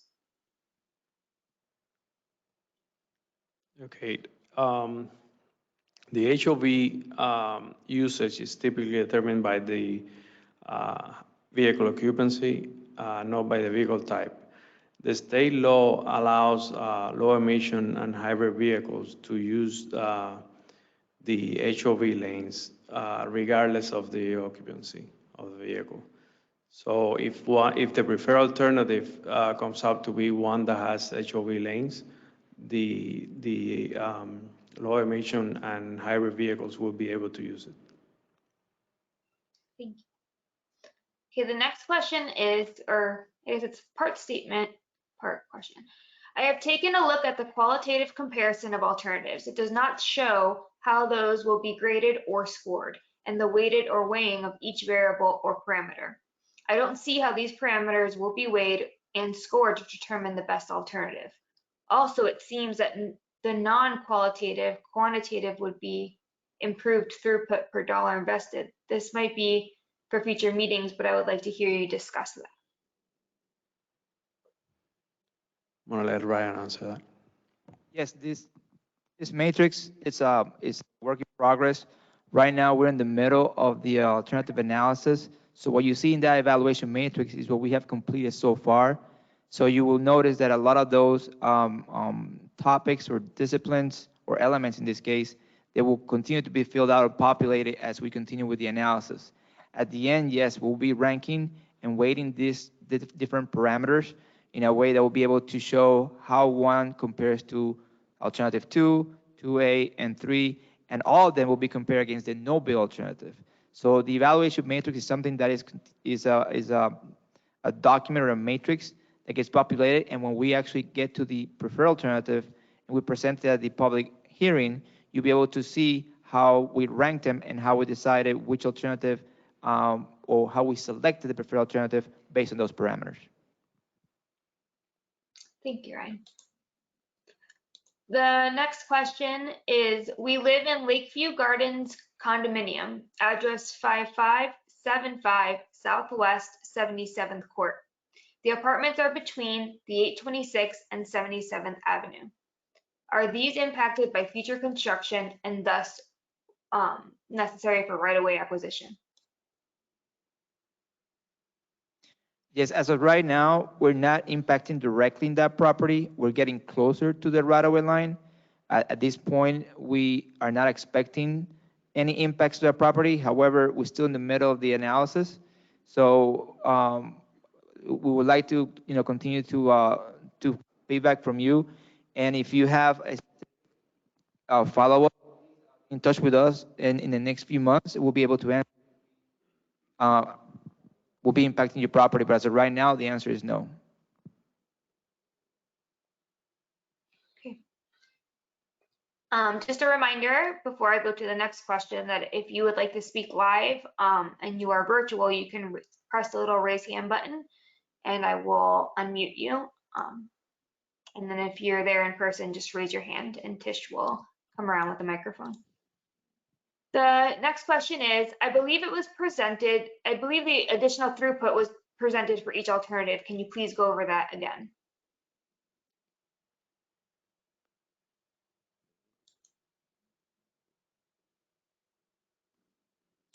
Okay, yeah, so you want us to explain basically the detail of the alternative 3, I believe.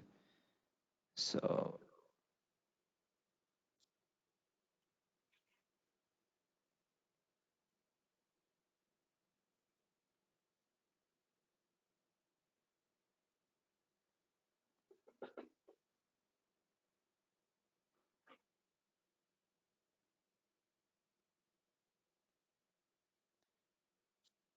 Let me share my screen.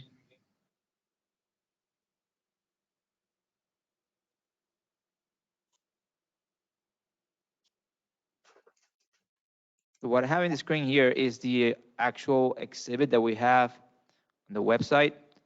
Alternative 3, which I'm going to zoom in, that's the alternative that we are evaluating, the managed lanes. So with this alternative, we are basically widening the corridor to add a managed lane that will be, we're going to be able to manage the congestion by using the different access points that we show in the other figure, which I'll show next. The idea with this alternative is that we want to separate the trips from the long trips. Right now, if you look into alternative 1 or even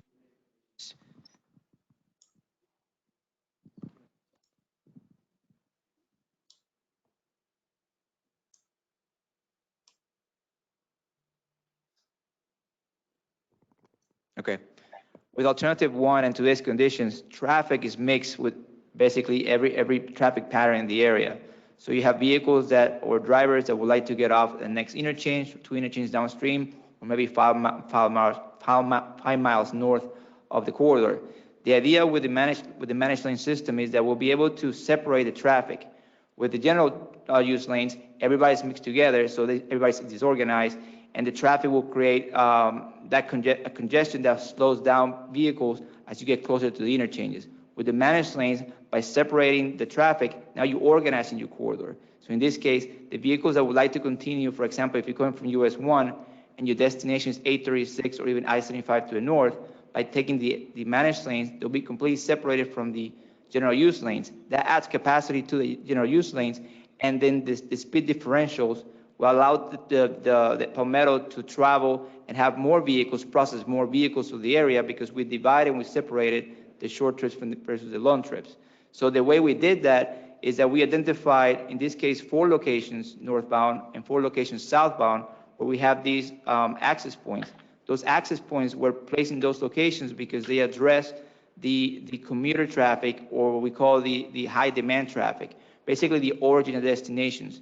There's already a certain movements that occur on that corridor that has a lot of vehicles traveling in that distance. For example, if you're in US 1, the number 1 destination for people coming from the south is 836.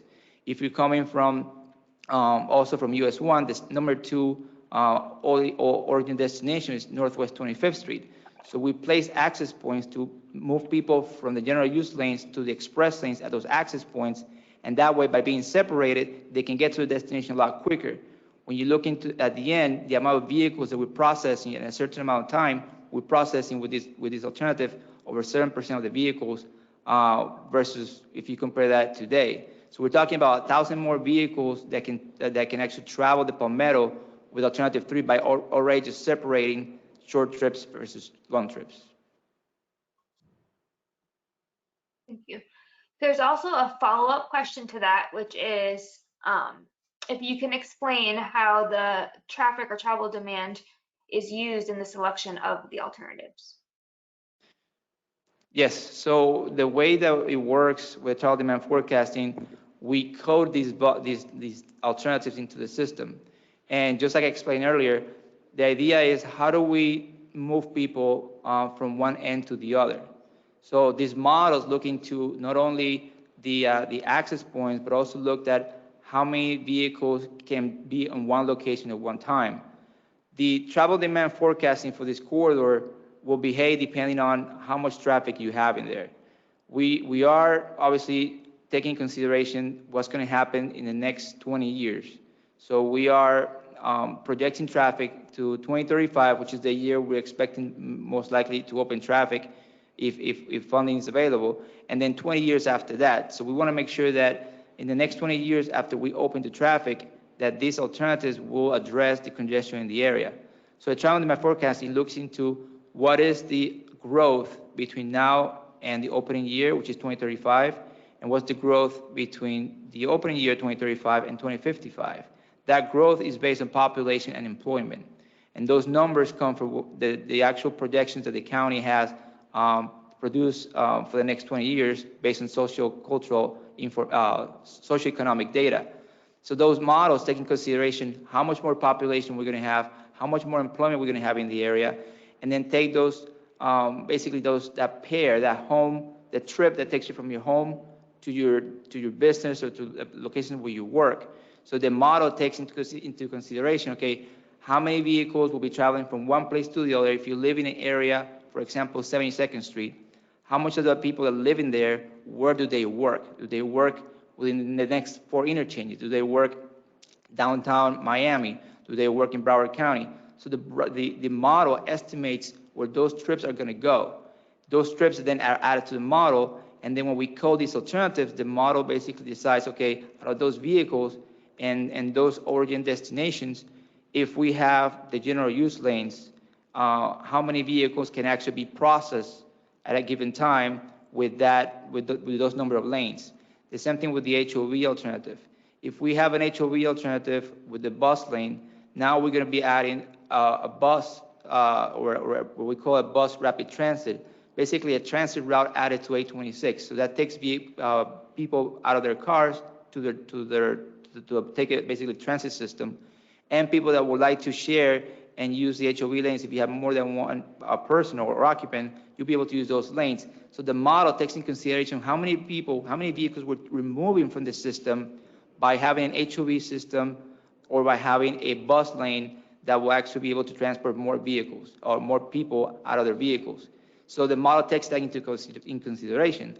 And the same thing with the managed lane. The model takes in consideration, now that we just split and divided traffic between short trips and long trips, how many people can we actually move away from the general use lanes to the managed lane? And by doing that, how much more people we can process on the corridor?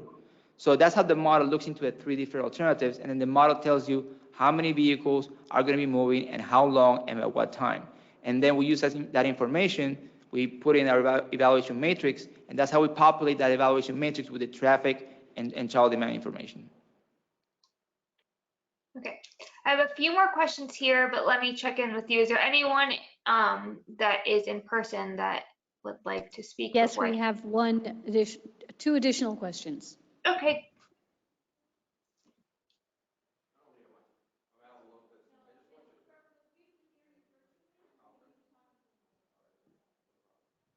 Hi, my name is Alan Lopez. I live at 7700 Southwest 17th Street. If you can pull up the screen, 874 to Southwest 836. It says there on 77th Avenue, the canal, or it's supposed to be, it's a street from 16th to 21st. If you do the last model, how far from that wall, because it's about 15 years ago when they put that wall up, it's closer to the street, right by my house. If you're going to build, how close are you going to be? Is that wall going to be to my house? Because you're saying here, 77th Avenue, Southwest. That's that whole street. On the east side? Right next to the Palmetto on the west side. On the west side? West side.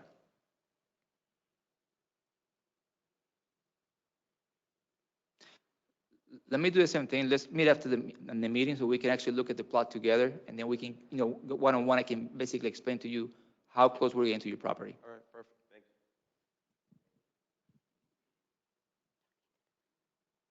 you. So I'd like to ask, how many lanes will the traffic exiting the proposed managed lane on Northwest 25th Street have to cross to actually get to the exit on Northwest 25th Street, knowing that one of those lanes is also the exit from the 836 east to the 826 north?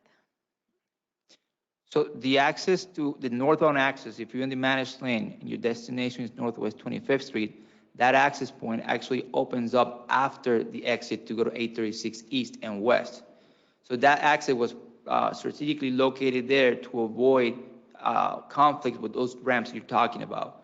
So if I zoom in here to this design specifically, you'll be able to see. So I'm in the north area, in the north side of the project. So right now, where my hand is here, that's the actual managed lane going north. So you can see that that's the point we see access point egress. That's where those delineators will end. And now you have the opportunity to get out. So notice that we actually open up that exit after the off ramp to 836. So you're basically going to be changing 4 lanes from that point to 25th Street. And then by the time you get in that outside lane, then 2 more lanes open up, which are the on-ramp from 836 going westbound to northbound. And those lanes don't end. They actually continue all the way to 25th Street. So by the time you're on the outside, you got 2 additional lanes to be able to go to the right to get off at 25th Street. So in other words, you're not going to fight any traffic patterns with this alternative. You're basically fighting the only people that want to continue north on I-75. Those are the only traffic that you'll be fighting and weaving across to get to 25th Street. Right now, when I exit Northwest 25th Street from the Palmetto North, I have to cross 3 lanes over from that, from the starting point. You have to cross 3 lanes over just to get over to, but since Northwest 25th Street, the lights are blocked and the police stop people from using that extra space to go on the dedicated lane that's a right-hand turn lane, all the traffic is backed up. So I can't imagine how difficult it will be for cars to get over from the managed lane when it's already difficult to cross over from the regular lanes. Yeah, and right now, the way we have it in the study, that area will most likely remain the way it is today. So when you actually get off, you're gonna continue to change lanes the same way you do today.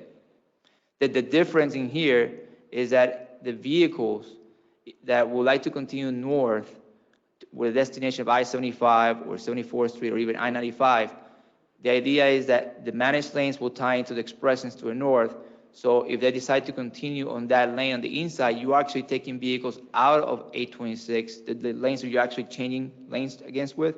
Those vehicles most likely will be on that managed lane, and they'll be, when you get off, you'll be able to change lanes a lot easier because some of those people are already on a different system continuing north, and that helps us. That is an incorrect statement. That is not correct.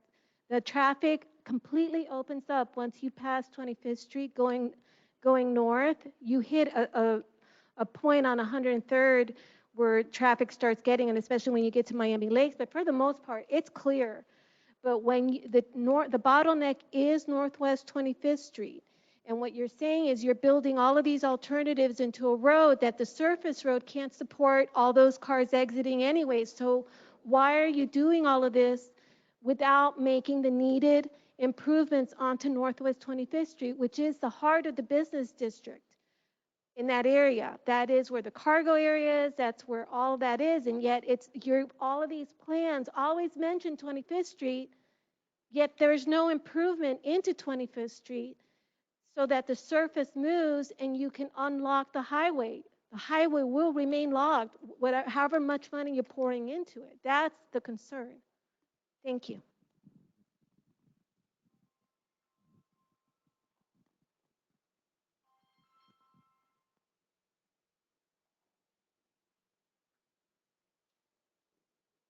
Vanessa, do we have any online questions?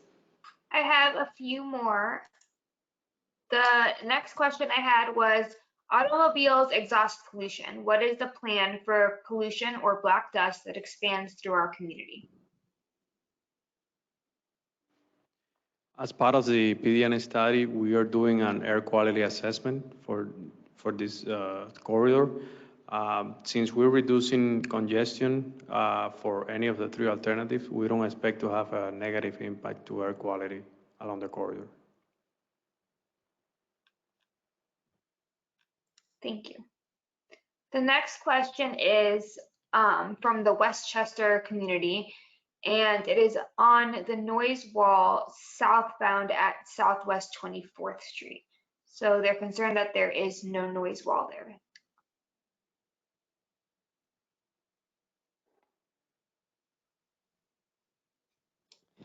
So yes, as part of this PD&E study, we are going to be evaluating that location. And I know that there's a wall there, and there has been some requests in the past to extend that wall. So it is part of this PD&E study.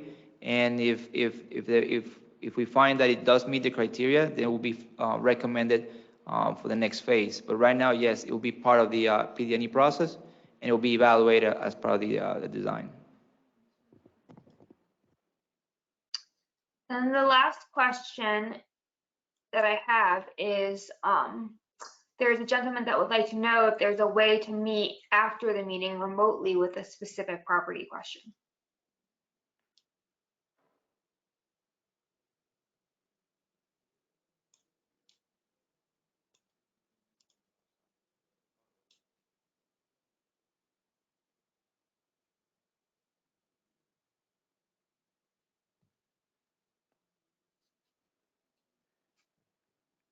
Is the question to meet after the meeting today or another day?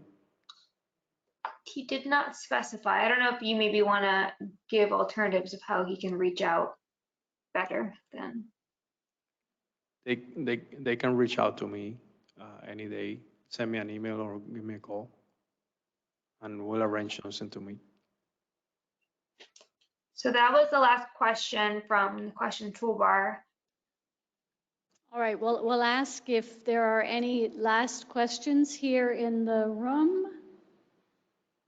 And seeing none and having no additional questions online, it's 8:10. This meeting was scheduled to go till 8 o'clock, and we really appreciate everybody's participation and all the questions. And those that will need follow-up, you can be assured that the project team will be reaching out to you to provide answers to those questions.